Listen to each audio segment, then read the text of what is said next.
बिल्कुल, डॉक्टर रजनीश श्रीवास्तव भी हमारे साथ जुड़ गए हैं मेहनता हॉस्पिटल से। बहुत बहुत स्वागत है डॉक्टर रजनीश।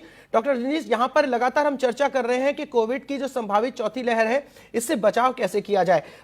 डॉक्टर से हमने अभी बात की, डॉक्टर इला से भी बात की और डॉक्टर अनिल से भी हमने बात की, उन्होंने काफी कुछ जानकारी हमें दी। आपसे जानना चाहेंगे कि अब चूंकि म्यूटेशन वायरस में लगातार हो रहा है, लिहाजा कहा जा रहा है कि जैसे जैसे म्यूटेशन हो रहा है तो वायरस कमजोर हो रहा है।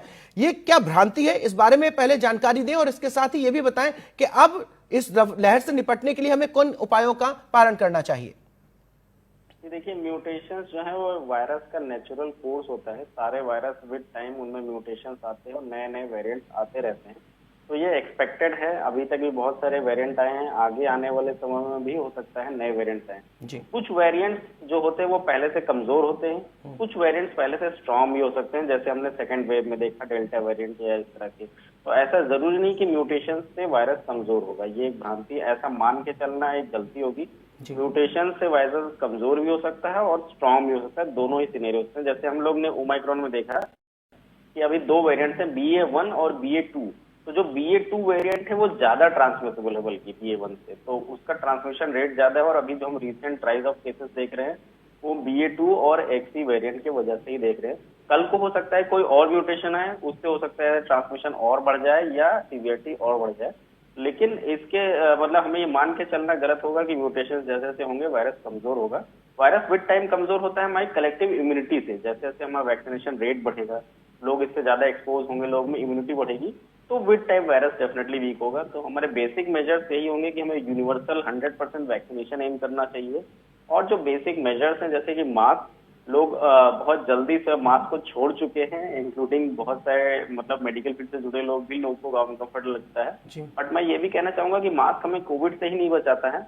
जो लोग सीवियर लंग डिजीज के पेशेंट हैं, जैसे जिनको COPD है या जिनको क्रॉनिक एस्थमा है, उनको मास्क जो बार बार उनकी सांस बढ़ जाती है, जो सीजनल फ्लू होते हैं, इन्फ्लुएंजा होते हैं, जो अदर रेस्पिरेटरी इन्फेक्शन है उनसे भी बचाता है, TB जैसी बीमारी से भी बचाता है।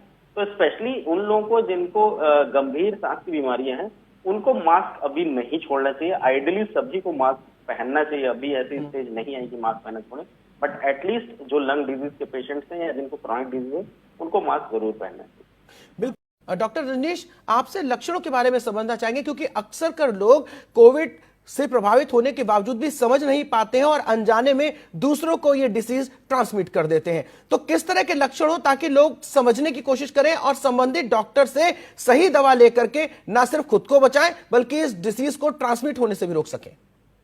जी बिल्कुल, क्योंकि हम देखते हैं कई बार जो सीजनल फ्लू होते हैं या जो इन्फ्लुएंजा के इन्फेक्शन होते हैं, तो जो सीजनल सर्दी जुकाम है उससे बहुत बार कोविड को कंफ्यूज किया जाता है, क्योंकि कोविड के जो लक्षण है वो काफी वेरिड हैं।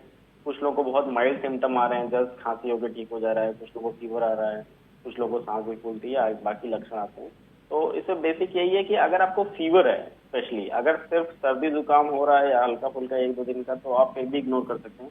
बट अगर आपको फीवर है या आपको सांस से जुड़ी हुई कोई भी दिक्कत है, जैसे कि सांस फूलना, ऑक्सीजन लेवल कम होना, सांस का तेज चलना या घबराहट होना, चलने फिरने में दिक्कत होना, ऐसा कुछ भी लक्षण आ रहा है तो डेफिनेटली आपको डॉक्टर से मिलकर टेस्ट करना चाहिए।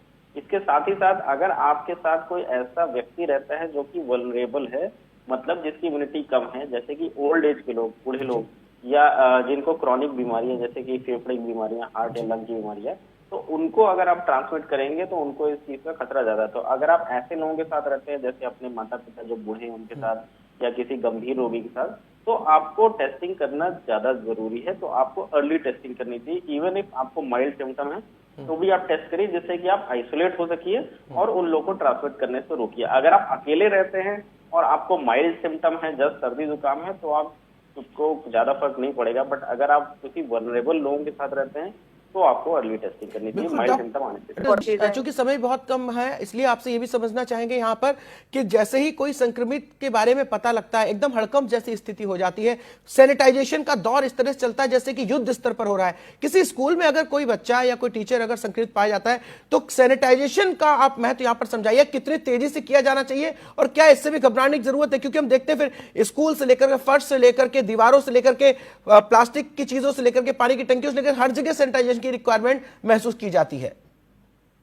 ये देखिए, ये मोर ऑफ साइकोलॉजिकल बेनिफिट होता है, क्योंकि ऐसी मल्टीपल स्टडीज आ चुकी हैं ऑलरेडी, प्रूव हो चुका है कि जो सरफेस टू सरफेस ट्रांसमिशन है ये एक माइनर कंपोनेंट है। मतलब जो कोरोना वायरस के फैलने के कई तरीके हैं, इसमें से एक तरीका है कि सरफेसेस के थ्रू, जैसे आपने कुछ टच किया और वही दूसरे ने टच किया, बट वो बहुत ही माइनर तरीका है। तो उससे जो मैक्सिमम ट्रांसमिशन सरफेस से नहीं हो रहे हैं।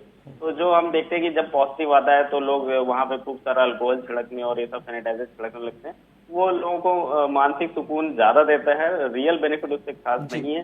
रियल बेनिफिट आपको आइसोलेशन से ही मिलेगा, क्योंकि जो मेजर मोड ऑफ ट्रांसमिशन है वो person to person and droplet के थ्रू है। उसका एक ही तरीका है कि मास्क पहने, डिस्टेंस रखें और आइसोलेट करें। सरफेसेस पे स्प्रे करना एक माइनर प्रोटेक्शन है, उससे माइनर बहुत फायदा है। प्रोटेक्शन है जी, बिल्कुल। ये आपने बहुत महत्वपूर्ण बात कही कि साइकोलॉजिकली इसका इफेक्ट बहुत ज्यादा है, लिहाजा आइसोलेट करना और संबंधित डॉक्टर से दवा लेना ये ज्यादा महत्वपूर्ण है। हाँ, सैनिटाइजेशन भी जरूरी है, लेकिन साइकोलॉजिकली उसके लिए बीमार ना बने।